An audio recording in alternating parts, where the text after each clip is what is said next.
풍세가 더 허락하지 아니하므로 이 제목으로 하나님 말씀 전하겠습니다. 사람은 누구나 편안함을 추구합니다. 그래서 웬만하면 어렵고 힘든 길 대신 조금은 쉽고 안전한 길을 가는 게 인지상정입니다. 그럼에도 불구하고 뜻하지 않은 고난, 원하지 않은 어려움을 당하는 게 또한 우리 인생입니다. 그렇지만 시편 기자는 고난당한 것이 유익이라고 고백합니다. 시편 119편 71절입니다. 고난당한 것이 내게 유익이라. 이로 말미암아 내가 주의 율례들을 배우게 되었나이다. 시인도 원치 않았던 고난, 뜻밖의 고난 속으로 빠져들었습니다. 고난 속에 있을 때, 더욱이 그 고난이 원치 않았던 고난이었을 때 느끼는 심정은 누구나 힘들고 고통스러웠을 것입니다. 그리고 하나님은 왜 이 같은 고난 속으로 나를 몰아가시는지, 왜 한시라도 빨리 그 고난의 수렁에서 나를 건져주시지 않는지 이해가 되지 않습니다. 그래서 하나님을 잠시 원망하기도 합니다. 하지만 그 고난의 시간이 하나님의 섭리였다면, 고난의 터널을 다 통과했을 때 우리는 시편 기자처럼 고백할 것입니다. 고난당한 것이 내게 유익이라. 왜냐하면 그 고난으로 말미암아 주의 율례를 배웠기 때문입니다. 그 고난을 통해 주님의 뜻과 섭리를 알게 되었기 때문입니다. 우리가 때때로 인생에서 만나는 고난도 마찬가지입니다.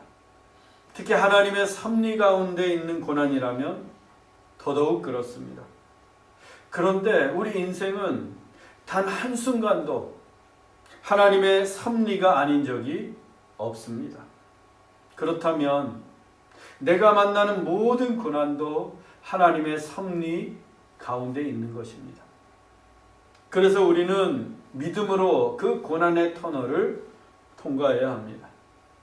그때 하나님의 뜻과 섭리가 무엇인지를 깨닫게 되고 시인처럼 고백할 수 있습니다. 고난당한 것이 내게 유익이라. 오늘의 본문도 뜻밖의 고난이 위대하신 하나님의 섭리임을 보여줍니다. 본문 3절입니다. 이튿날 시돈에 대니 율리오가 바울을 친절히 대하여 친구들에게 가서 대접받기를 허락하더니, 바울이 이달리아에 가기로 작정된 아드라무떼노베에 승선하게 되었습니다. 3번의 재판 끝에 가이사에게 상소함으로써 그토록 바라던 로마로 갈 수 있게 된 것입니다. 그 배에는 누가가 병약한 바울의 주치의 자격으로 바울과 함께 승선을 했고, 또 노쇠한 바울의 손과 발이 되어줄 종의 신분으로 아리스다고도 역시 함께 배에 올라탔습니다. 가이사라에서 이달리아까지는 2240km로 한 달 정도가 소요되는데, 그 긴 시간 동안 바울 혼자라면 아무리 로마로 가는 길이라 해도 외롭고 고단한 여행이 되었을 텐데, 사랑하는 동역자 누가와 아리스토고가 함께 했으니 얼마나 위로가 되고 힘이 되었겠습니까? 드디어 바울 일행을 태운 배가 가이사라를 출발했고 이튿날 시돈에 기항을 했습니다. 화물선이었던 아드라무떼노베가 짐을 부리기 위함이었습니다. 그때 죄수들의 호송 책임을 맡고 있던 백부장 율리오가 바울에게 친절을 베풀었습니다. 시돈에 있는 친구들, 곧 시돈의 그리스도인들을 만나 대접받기를 허락해 준 것입니다. 이것은 매우 특별한 일이었는데, 율리오가 바울에게 이 같은 친절을 베푼 이유는 바울의 신분과 그와 함께 한 누가와 아리스도고 때문이었을 것입니다. 바울은 다른 죄수들, 즉 로마로 압송되어 원형 경기장에서 사자밥이 되어야 할 사형수들과는 달랐습니다. 그는 로마 시민이었고 또 가이사에게 상소를 해서 로마로 가는 길이었습니다. 그리고 어떤 죄수가 개인 주치 의사와 종을 대동할 수가 있겠습니까? 그런데 바울을 보니 의사와 종이 그를 따르며 수종을 들고 있습니다. 그 정도 신분이면 로마의 대단한 권력자와 친분이 있을 수도 있겠다 싶습니다. 그러니 율리오가 바울에게 친절을 베풀 만도 합니다. 이제 아드라무떼노베는 시돈에서 출발해 서쪽으로 항해하며 아시아의 해변의 항구 도시들에 기항을 해서 물건을 싣거나 팔거나 하면서 이달리아로 갈 예정이었습니다. 그런데 전혀 예상치 못한 일이 일어났습니다. 본문 4절로 5절입니다. 또 거기서 우리가 떠나가다가 맞바람을 피하여 구브로 해안을 의지하고 항해하여 길리기아와 밤빌리아 바다를 건너 루기아의 무라시에 이르러 시돈을 떠난 아드라무떼노베가 본래 예정한 항로로 가지 못했습니다. 맞바람이 불어왔기 때문입니다.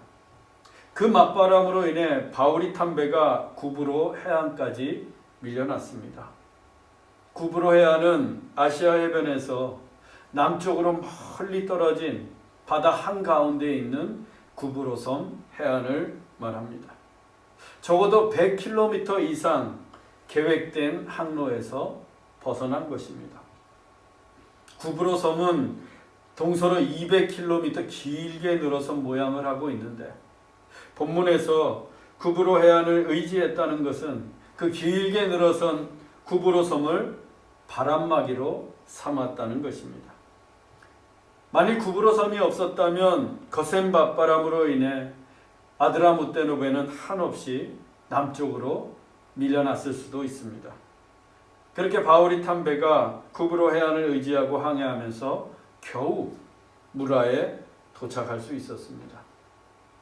하지만 본래 귀향하려고 했던 아시아 해변의 도시들인 길리기아와 밤빌리아는 맞바람 때문에 들르지도 못하고 바다를 사이에 두고 바라만 볼 수밖에 없었습니다. 그런데 본문에 기록된 지명인 구브로, 길리기아, 밤빌리아는 모두 바울에게 의미가 있는 곳이었습니다. 특히 바나바와 관련해서 그랬습니다. 지금부터 흥미진진한 이야기입니다. 잘 들어보세요. 바울의 고향은 길리기아 다소입니다. 다메섹 도상에서 주님의 부르심을 받은 바울이었지만 그 고향 땅 길리기아 다소에서 10년 동안이나 치과하면서 무명의 세월을 보내고 있었습니다. 그런 바울을 불러낸 이가 바로 바나바였습니다. 당시 바나바는 안디옥 교회를 목회하고 있었는데 늘어나는 사역을 감당할 수가 없었습니다. 그래서 길리기아 다소에 있던 바울을 찾아가 공동 목회자로 청빙을 합니다. 길리기아에 갇혀있던 바울이 10년 만에 세상 밖으로 나오는 순간이었습니다. 그 후 바울과 바나바는 1년 동안 안디옥 교회를 목회하면서 큰 부흥을 일구었고 선교사로 세움을 받아 제1차 선교여행을 떠나게 됩니다. 그때 첫 번째 선교지가 어디였는가? 바로 구브로 섬이었습니다. 그러니까 이때부터 바울이 명실상부한 전도자로서의 사역이 시작된 것입니다. 그러니 구브로가 바울에게 얼마나 의미가 있는 곳이었겠습니까? 그리고 밤빌리아 하면 떠오르는 인물이 있습니다. 누구입니까? 마가입니다. 바나바의 생질이었던 마가는 바울과 바나바의 수행원이 되어서 1차 선교여행에 동행을 했습니다. 그런데 구브로 섬까지 동행을 했던 마가가 그 다음 행선지인 밤빌리아에 이르자 돌연 집으로 돌아가 버립니다. 예루살렘에서 초대교회의 본산인 마가의 다락방을 소유할 정도로 부잣집 아들이었던 마가가 고생길이 훤한 선교여행이 무척이나 힘이 들었나 봅니다. 그래서 밤빌리아에 도착하자마자 발길을 돌려 예루살렘으로 돌아갔습니다.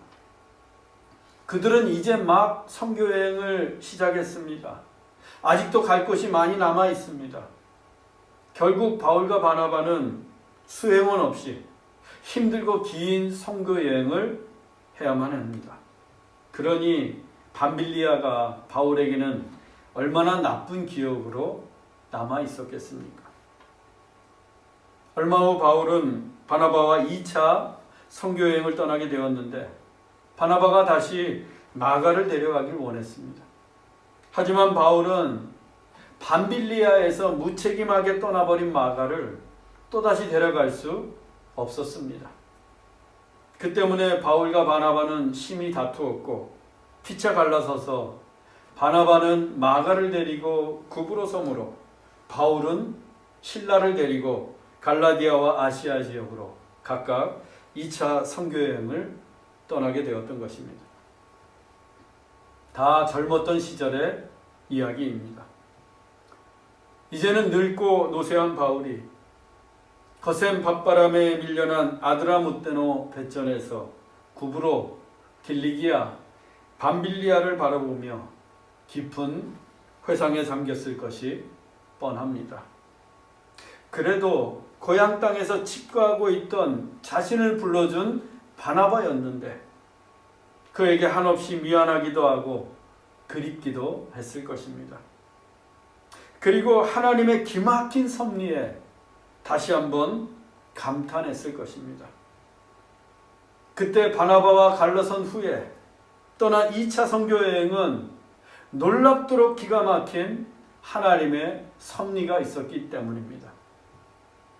바울은 본래 1차 선교여행지였던 갈라디아 지역을 재방문한 후에 아시아로 가려고 했습니다.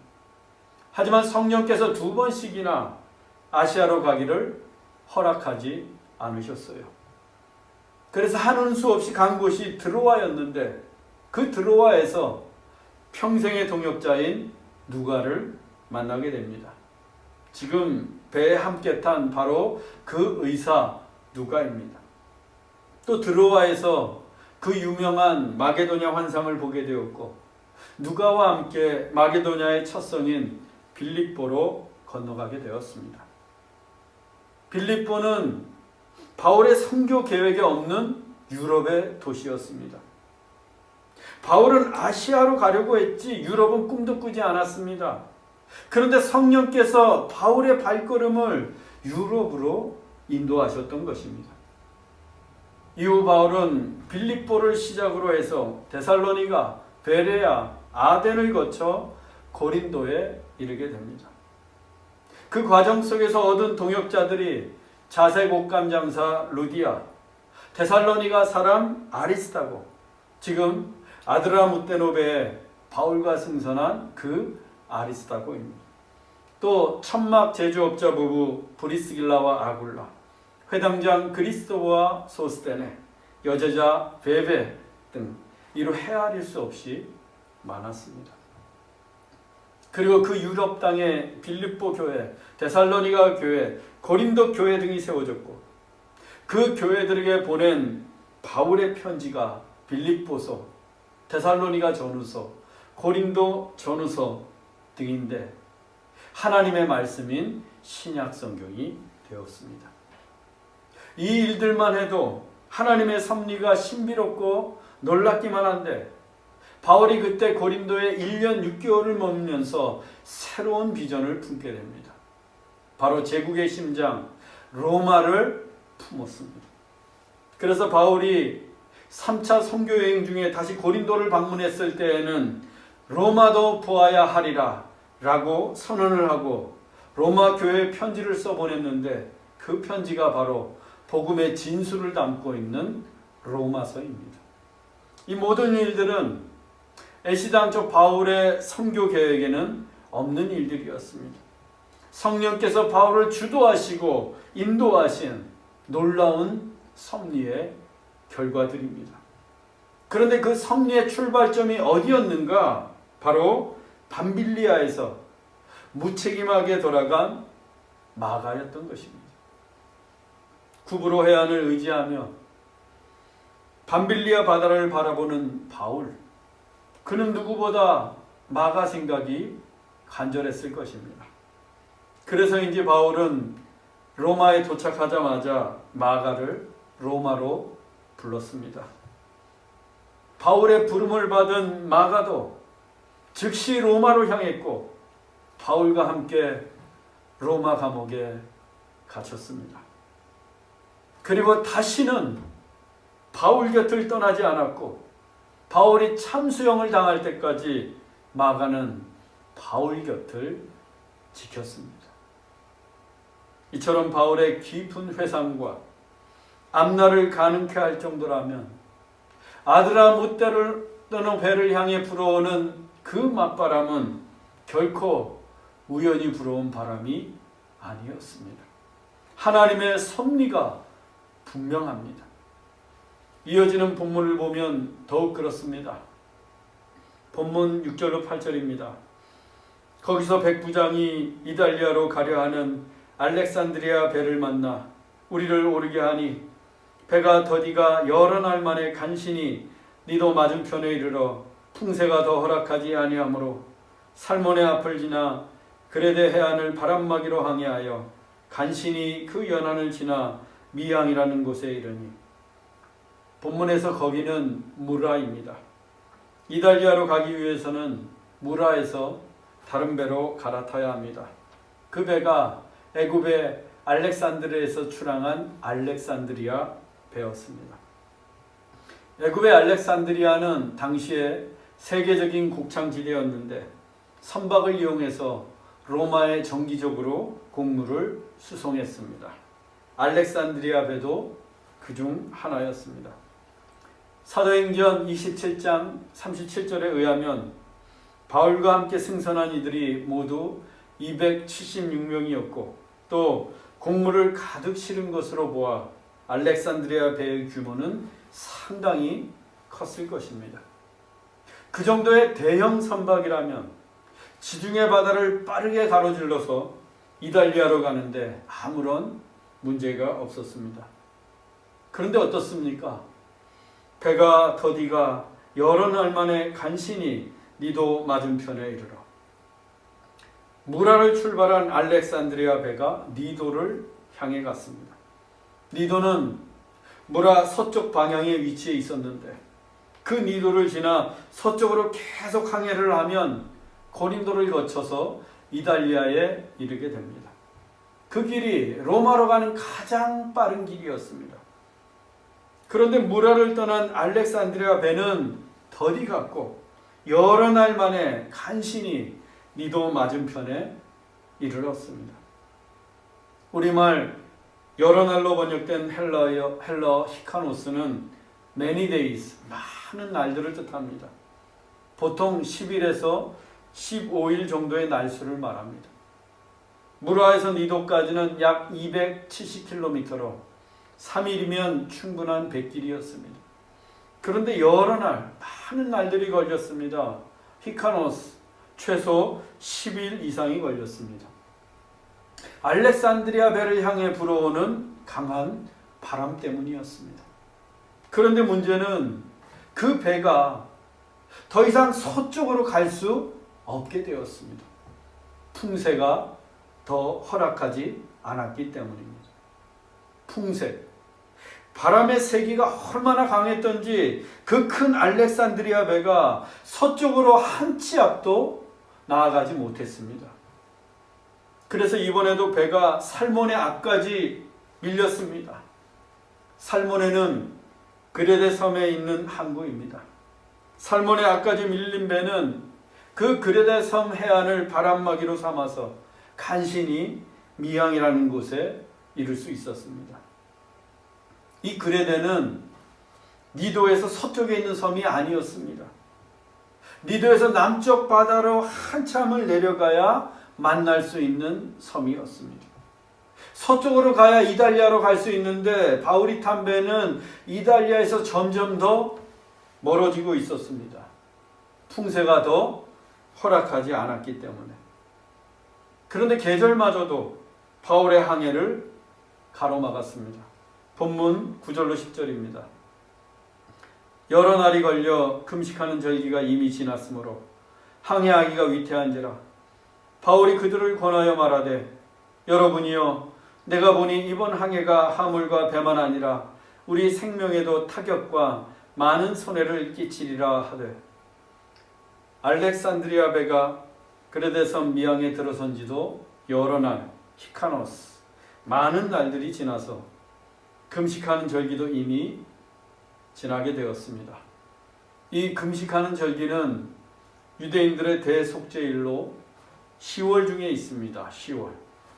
그런데 그 절기가 이미 지났다면 10월 말쯤 된 듯합니다. 그렇다면 정말 큰 문제입니다. 당시 지중해 바다는 11월 초가 지나면 항해가 전면 금지될 정도로 매우 위태로운 시기에 접어들기 때문입니다.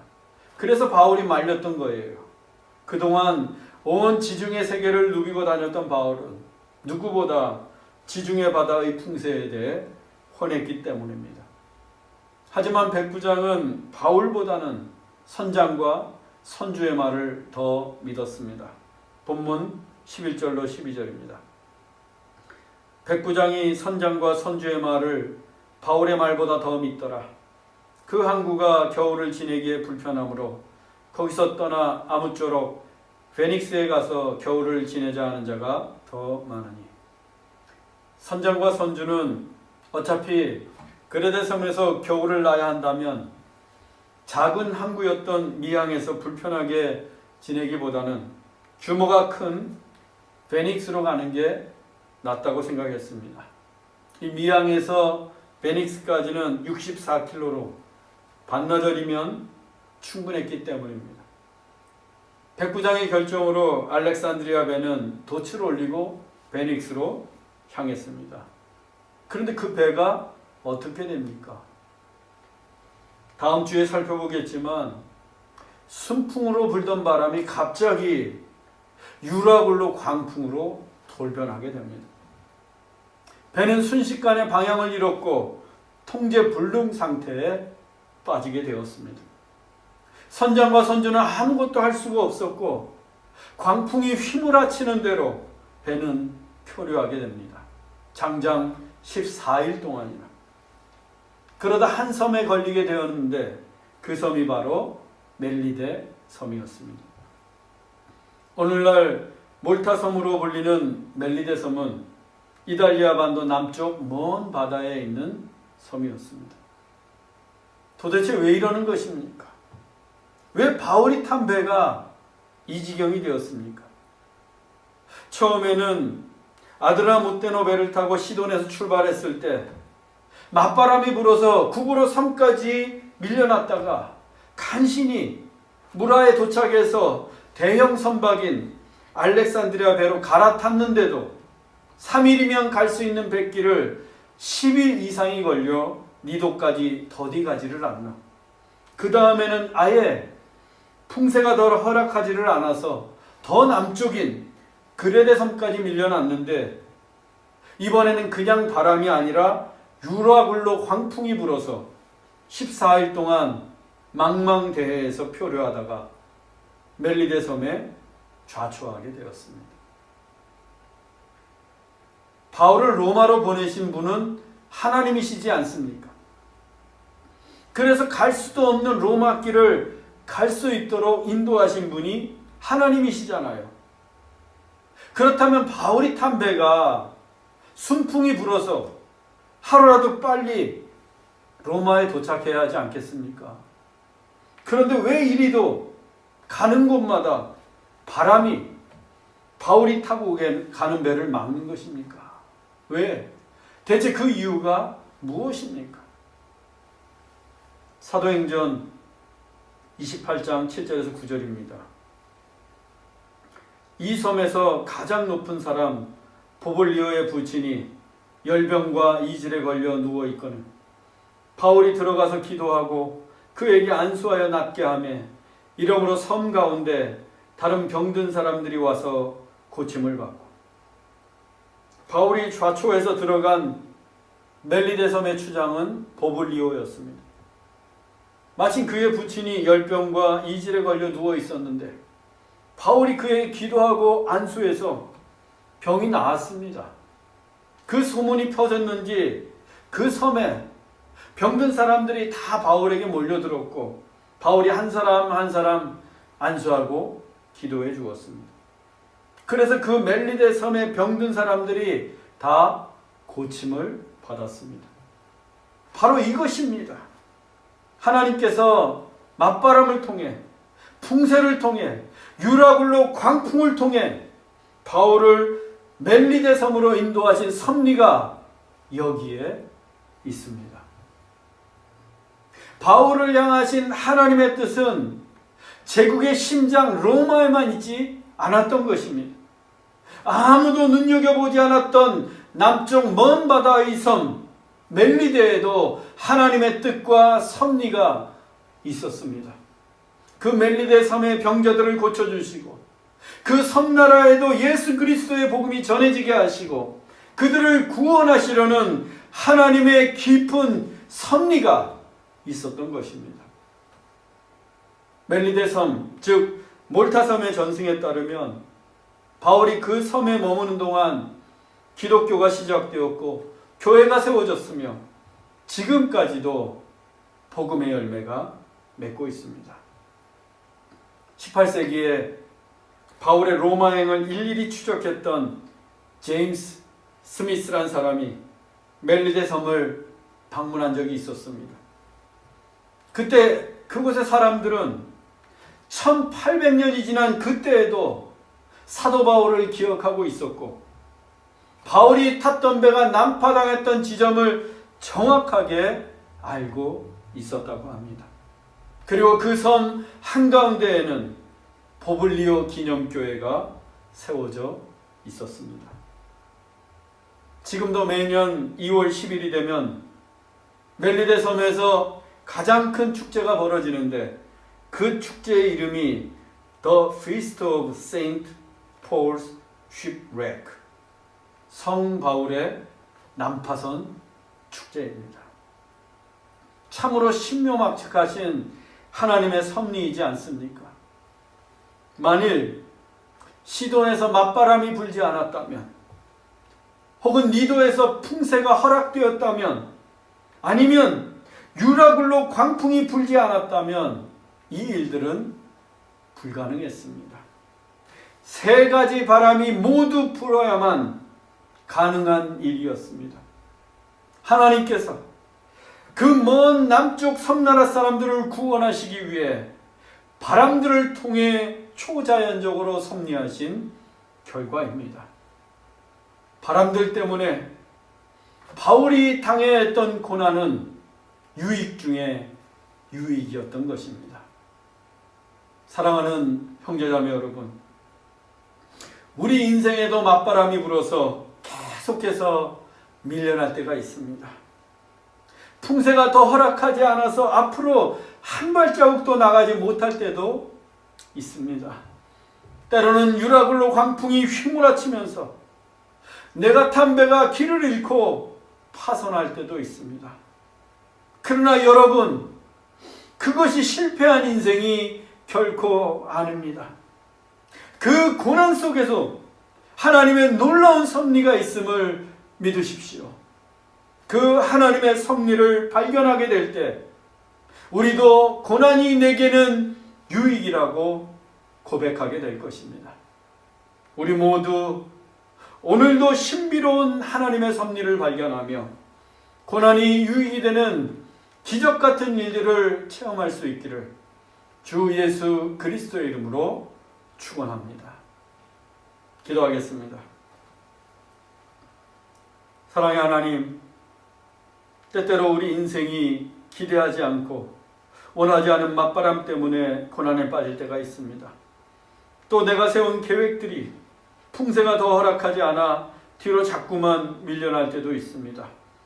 어느 때는 광풍이 휘몰아쳐 아예 인생이 난파선이 될 때도 있습니다. 그러나 낭망하지 않고 그 바람들을 일으키신 하나님의 섭리를 발견하게 하옵소서. 그리고 그 고난의 현장 가운데서도 누군가를 고치고 구원하는 성령의 역사를 체험하게 하옵소서.